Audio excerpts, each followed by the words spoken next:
안녕하세요. 오늘은 월급 200달러가 감히 연봉 1억을 받는 월급쟁이 거지에 대한 이야기를 해보려고요.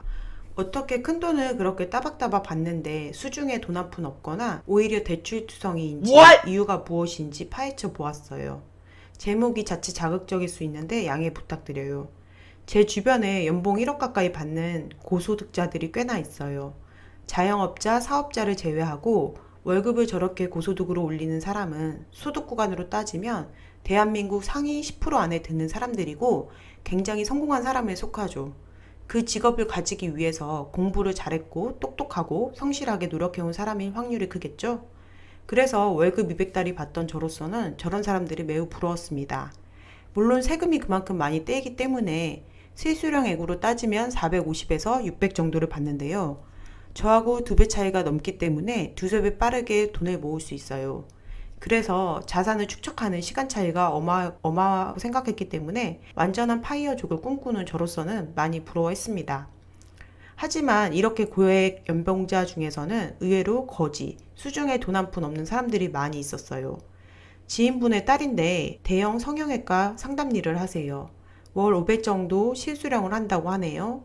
인센티브가 붙는 직업인데 이름만 대면 알만한 성형외과여서 거의 꾸준하게 500 이상 들어온다고 해요. 그 따님 아버님 말이 집 월세도 월세지만 교통비로 택시를 주로 타고 다니고 그래서 하루에 몇만 원으로 교통비로 사용하고 있다고 해요.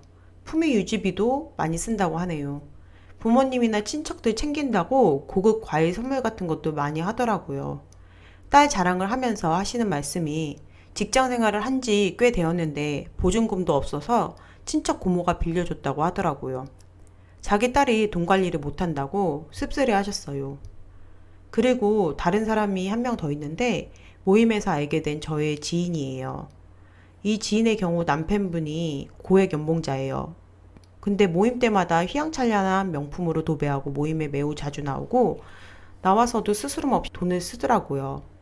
아무리 대기업 고액 연봉자라고 해도 저렇게 써서 생활이 되지 않을 것 같았는데 친해지고 나니 하는 말이 모자란 부분은 생활비 대출로 꾸준하게 받아서 사용한다고 하더라고요.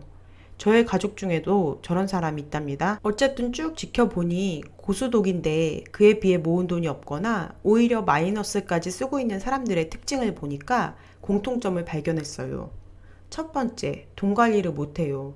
벌어오는 능력은 있는데 그 벌어오는 돈을 어떻게 소비하고 투자할지 잘 모르더라고요. 선저축, 후지출 같은 경제적 기본관념에 대한 이해가 아예 없었어요. 두 번째, 직업적 성공을 이루었고 똑똑한 편에 속해서 자신감이 만땅이에요. 현재 자신의 소득에 대한 자부심을 느끼고 영원히 이 돈이 유지될 것이라고 생각하더라고요. 물론 그 직업이 영원히 유지되면 좋겠지만 회사 사정이 어떻게 될지 모르고 본인 포지션이 어떻게 바뀔지도 모르는데 현재 소득의 흐름이 유지될 것이라고 확신이 과하더라고요. 세 번째, 과한 확신으로 인해서 씀씀이가 벌이에 맞춰 쓰거나 더 쓰려고 하더라고요. 미리 쓰는 거예요. 이번 달의 소비가 본인 벌이를 넘어도 다음 달 월급이 맞춰서 나올 거라고 생각해서 돈을 쓰는데 주저함이 없었어요. 미리 쓰고 보는 거죠. 네 번째, 확실히 사회적 지위가 있는 분들이라서 그런 건지 그것에 맞추려는 듯한 품위 유지비를 많이 사용하더라고요. 사치품 구매, 명품백이나 외제차 이런 것에 관심을 가지고 그만큼 소비를 많이 해요. 주변에 생색내려는 비용도 많이 들더라고요.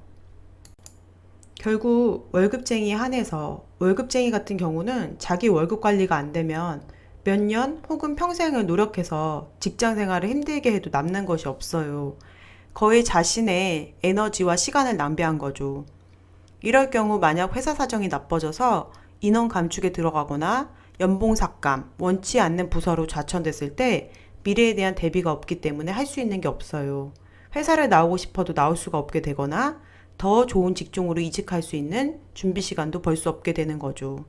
선택을 할 수 있는 사람이 될 수가 없어요. 아무리 힘들고 비참한 상황이 닥치더라도요.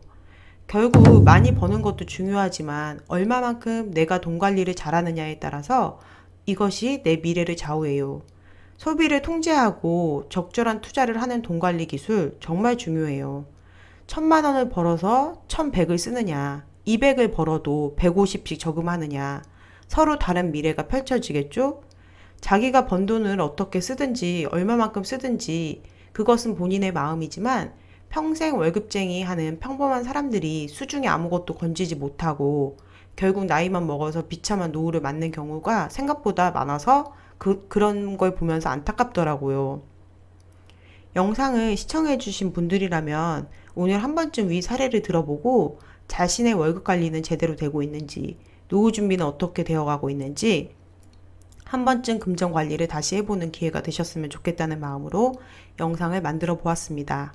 영상이 도움이 되셨다면 구독과 좋아요 부탁드립니다. 감사합니다.